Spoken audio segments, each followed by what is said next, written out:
Throughout history, humanity has sought answers to the great mysteries of the universe, trying to understand those invisible forces that control destiny and the flow of time.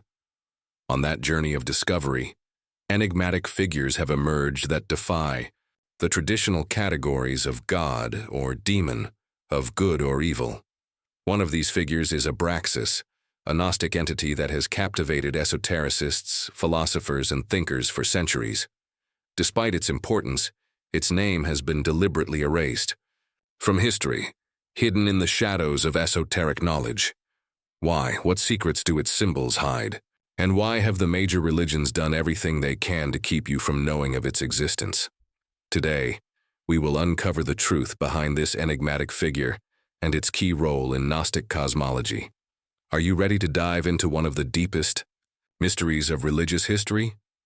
To understand who Abraxas is, we must first explore the context from which it emerged. Gnosticism. Born in the early centuries of the Christian era, Gnosticism was not a single religion, but rather a collection of esoteric and philosophical beliefs. Gnostics viewed the material world as a prison, created by a lesser god, the demiurge, an entity that separated human souls from true divinity. Instead of seeking salvation through faith in this creator, Gnostics proposed gnosis, a deep and hidden knowledge about the true nature of being and the cosmos.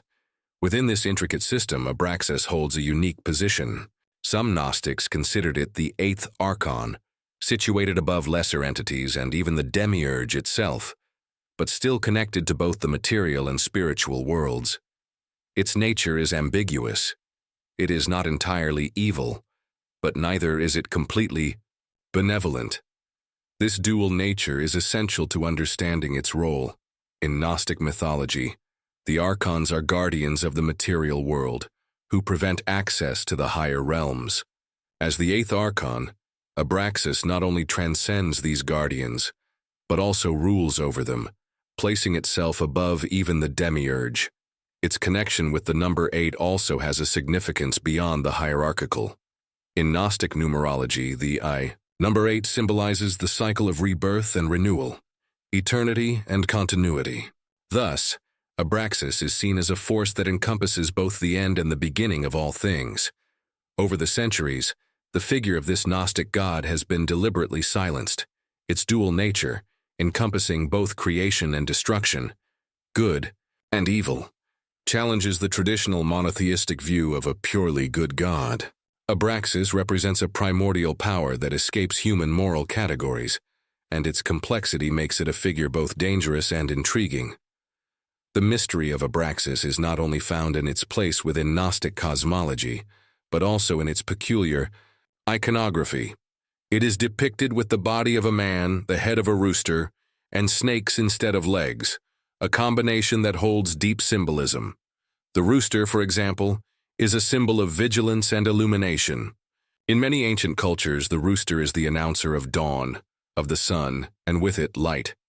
Within Gnosticism, the rooster represents knowledge and revelation. With the head of this animal, Abraxas symbolizes spiritual awakening, a figure that brings the end of the darkness of ignorance. However, this light also reveals what is hidden, what has remained in the shadows. The snakes that form its legs are equally significant. In many esoteric traditions, snakes represent both secret knowledge and the cycle of life and death. For Gnostics, these creatures symbolize the regenerative and transformative power of nature, connecting Abraxas with the deepest forces of the cosmos, those that govern birth, death, and rebirth. Furthermore, Abraxas is depicted holding a whip and a shield, reinforcing its dual nature. The whip symbolizes its power over destructive forces, while the shield associates it with protection. These attributes show that its power is not limited to a single dimension. It is both protector and punisher, builder and destroyer. Despite its relevance in early Gnostic currents, Abraxas was deliberately silenced over time. One of the main reasons for this concealment lies in its direct challenge to traditional religious notions. While religions like Christianity and Judaism drew a clear line between good and evil, between God and the devil, Abraxas broke away from that binary vision. By embodying both extremes of existence, its nature was perceived as too disruptive for the rising Christian hegemony. Moreover, Abraxas posed a tangible threat to the power of the early church. Its worship did not preach salvation through faith in an external God, but instead promoted gnosis, a deep internal knowledge, as the path to redemption. This idea endangered the authority of religious institutions, which relied on obedience to a supreme God and the role of intermediaries like priests and churches. If individuals could achieve salvation on their own, what role did these intermediaries play? Abraxas's position as the eighth archon also placed it in an uncomfortable crossroads within Gnosticism. Being above the archons that ruled the material world and connected to both the divine and the earthly, its figure not only challenged the authority of the demiurge, but also positioned itself as a threat to the entire system of control over humanity. This ambiguity and disruptive nature explain why Abraxas was gradually marginalized, and why its cult, once powerful, eventually faded or was forced into secrecy. Despite being relegated to the shadows for centuries, the figure of Abraxas never completely disappeared. In more recent times, it has experienced a resurgence in esoteric currents and modern philosophical thought. A key figure in this rediscovery is the psychoanalyst Carl Jung, who saw in Abraxas an archetypal symbol representing the entirety of the human psyche. In his work, The Seven Sermons to the Dead, Jung describes Abraxas as a figure that transcends the divisions between good and evil, light and darkness, the divine and the demonic. For Jung, Abraxas is not just a Gnostic god, but the reflection of the individuation process, the path toward the complete integration of all aspects of our psyche, both our light and our shadow, to achieve true wholeness. In this sense, Abraxas ceases to be merely an external figure, becoming a metaphor for the internal balance we all must attain. Additionally, the name Abraxas has been reinterpreted in modern esotericism.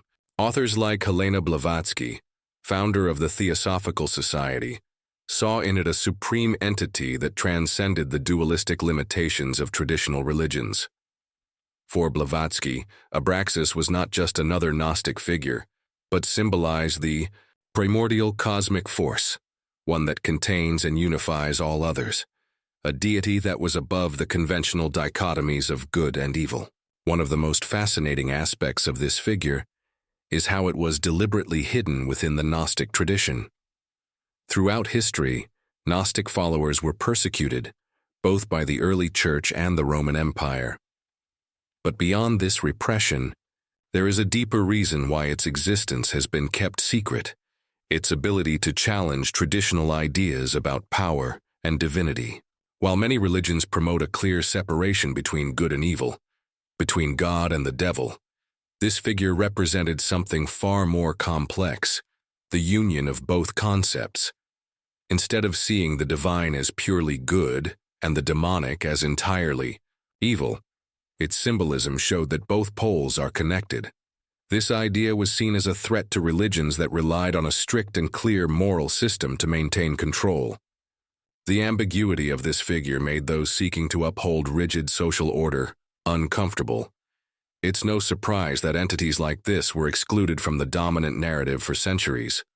The Gnostic texts that mentioned it, such as the Nag Hammadi manuscripts, remained hidden until they were rediscovered in the 20th century, revealing many secrets that had long been buried. Moreover, its role as the eighth archon adds further complexity.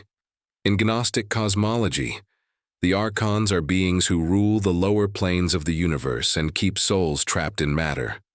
This figure, being above them and even above the demiurge, the creator of the material world, controlled both the material realms and the forces of light and darkness. Its ability to manage both polarities made it a bridge between the divine and the earthly, challenging the notions of power and control that these archons exerted over the physical world. However, its true power goes beyond being an intermediary figure. It also represents the eternal cycle of birth, death, and rebirth. In some Gnostic currents, it is said to have the ability to transcend time and the laws that govern material existence. It was not a tyrant imposing time, but a wise figure who understood and surpassed it. From this perspective, it becomes a gateway to eternity, offering a vision of existence that is not bound by fate or chance. This mastery over time is another reason why it was hidden. By offering a path to spiritual liberation that transcended temporal structures, its symbolism represented a threat to organized religions that needed to tightly control their followers. Not only freed the soul, but also broke the chains of social and moral control. In summary, its concealment is not only due to its ability to challenge traditional ideas of the divine, but also to how it threatened concepts like time, duality, and control. This figure is an unsettling reminder that true power lies in the integration of opposites and the ability to transcend the limitations of the material world. For authoritarian religions, this was a concept too radical to be openly accepted. Abraxas is not simply an ancient figure or a forgotten philosophical concept. It symbolizes an uncomfortable and universal truth. Life is not a straightforward battle between good and evil, but a delicate balance between opposing forces. It invites us to question simplistic narratives, to look beyond the divisions of light and darkness, and to accept that the universe is far more complex than we can perceive.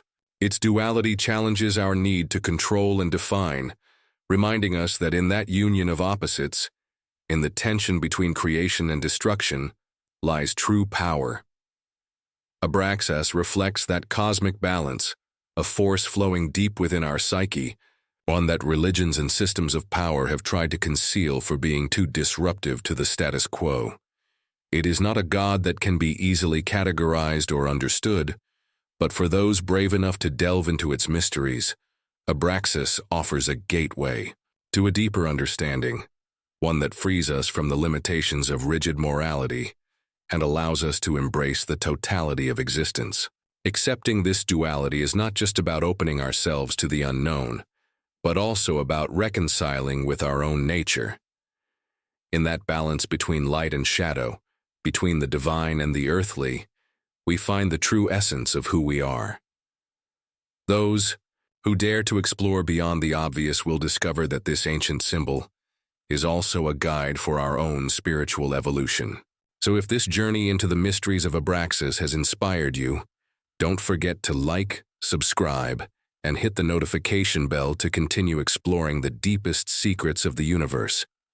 Because on this path, we've only just begun to scratch the surface.